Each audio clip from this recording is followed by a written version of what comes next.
Football Friday on 4, presented by the law firm of Fair and Farah, Jacksonville Accident Attorneys. Hello and welcome into Football Friday. It's our first Friday in October, and things are getting serious for teams in contention for the playoffs. Coming up, we check in on the number 1 team in our area, Trinity Christian, number 2, Bartram Trail, and another undefeated, Bishop Kenny. We have a lot to get to, so let's get started with our Football Friday game of the week, a matchup between Yulee and Baldwin. Each came in with only 1 loss on the season. Baldwin could take a huge step toward a district title with the win. It was a showcase of 2 of the top defenses in our area as well. To Baldwin we go. And Baldwin trying to win a district title for the first time in school history. A win will go a long way to doing just that. Baldwin's regular starting quarterback Jalen Hitchens didn't start, dealing with an injury, so Cortez Martinez, a running back and linebacker, started. He throws the interception here. Landon Hale takes it back into Baldwin territory. But the Indians' defense stood up. Martinez, who tots the pick, watch him number 1 here as he ranges to the sideline on 3rd and goal, makes the tackle, forces a field goal. Yulee takes a 3-0 lead. That was the score in the second quarter. Hitchens back in the game, playing through pain, finds Jihad Miller on this beautiful toss to get the Indians inside the Yulee 5. From there, Hitchens would call his own number, and Baldwin would take a 7-3 lead to halftime. Third quarter now, Hitchens doing more damage for the Indians as he was clearly playing through some pain. Runs it in from 13 yards out, and Baldwin has a 14-3 lead. But from there, Yulee would respond after the celebration for the Indians. Chris Turner in at quarterback, looks downfield for Zachary Drawdy, makes the catch, breaks away, and there he goes, 31 yards for the touchdown. Hornets right back in at 14-10, heading to the fourth quarter. Then Yulee with a big play. Not the way you draw it up. Turner to Jai Thompson, who fights for extra yardage here. Trying to get outside. Swarmed by Baldwin defenders. The ball is ripped free. Right into the arms of Drawdy, who's there to grab it and race 60 yards on the fumble return for a touchdown. Hornets with their first lead since it was 3-0. They're up 17-14. Inside 5 minutes to play, though, the redemption story continues. Martinez, who made the stop, who forced the fumble, runs it in now from a yard out. The PAT missed, but Baldwin wins it. 20-17 the final. They have the inside track to clinch the school's first district football championship. Basically, we beat West Nassau. We'll claim our first outright title ever. We've never even, I think we've been runner-up a couple times, so got a chance to make history.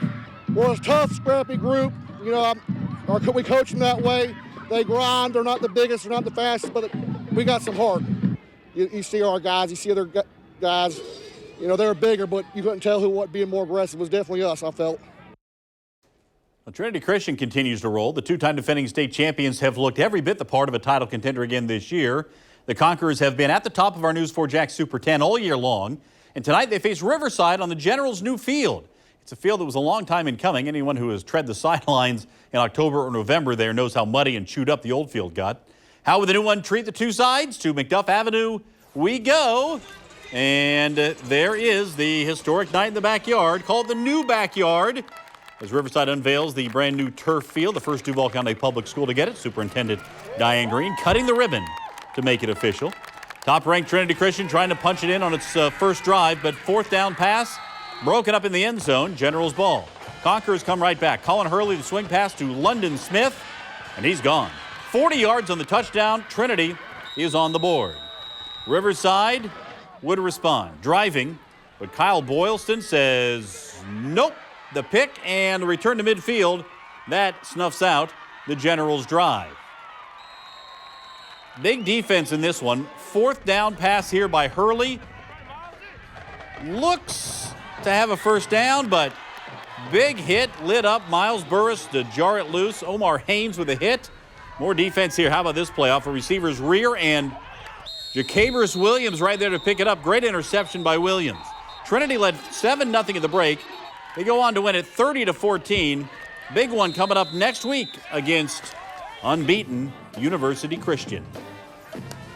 West side taking on Mandarin. Mustangs welcoming the Wolverines to the south side. Mustangs on the move early. Tiant Weish on the handoff. West side's Jordan Hall on a quick stop. In the first quarter, Mustangs marching downfield. The reverse to Kieran Jackson, who gets to the sideline for a big gain, then runs into a brick wall. Marcus Samuels, oh my, what a hit to stop the play. Later in the same drive, Mustangs would punch it in for the score. Weish gets to the end zone for the touchdown. Mustangs up 9-0. Second quarter now, Mustangs on offense. Tramel Jones back to throw, looking deep, fires deep, and this one is picked off by Maurice Samuels. After the return, the Wolverines are back in business. Good return there. They march down into the red zone.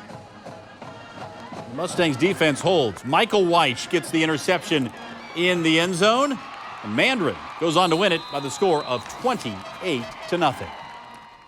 Now to a big district showdown between two of the biggest schools in our area. Fleming Island and Bartram Trail came in with just one loss between them.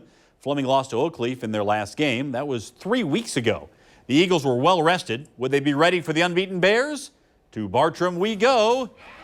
A packed house at the Bears Stadium tonight. Just before the half, Bears lead 3-0. Golden Eagles punting. Bears muff the punt.